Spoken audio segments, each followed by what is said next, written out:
My first gun that I ever remember owning was a Diana Gat 177 air rifle. I think I was about 10 or 11 years old when I was allowed to actually play with it. I grew up in a rural area and it was something that was always around me.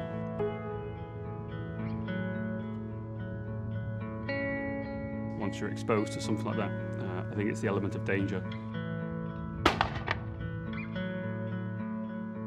The first gun I ever tried to make was a soldered together barrels, and it just wasn't good enough.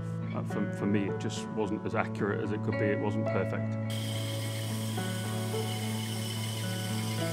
I got the idea that you could make things better.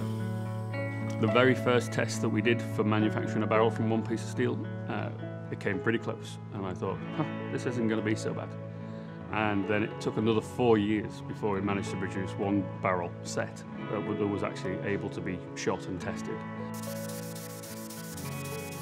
You have to have a feeling for what you're making.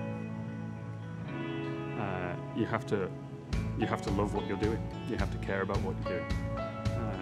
It has to be interesting, and you have to be mindful of the end result. You really want the person to take the gun away and feel what you've put into that gun.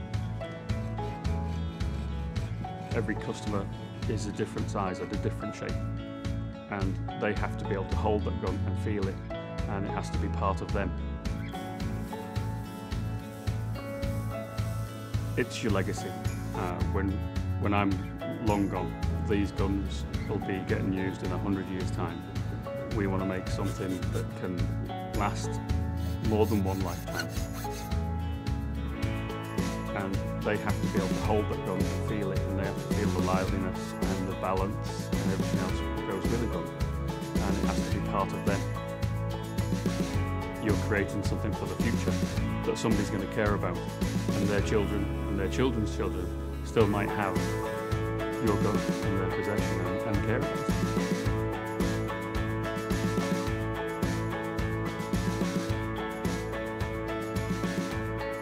I look at the things that we produce, and I feel that when every gun that goes out, you look at that and think, this will be around a lot longer than me.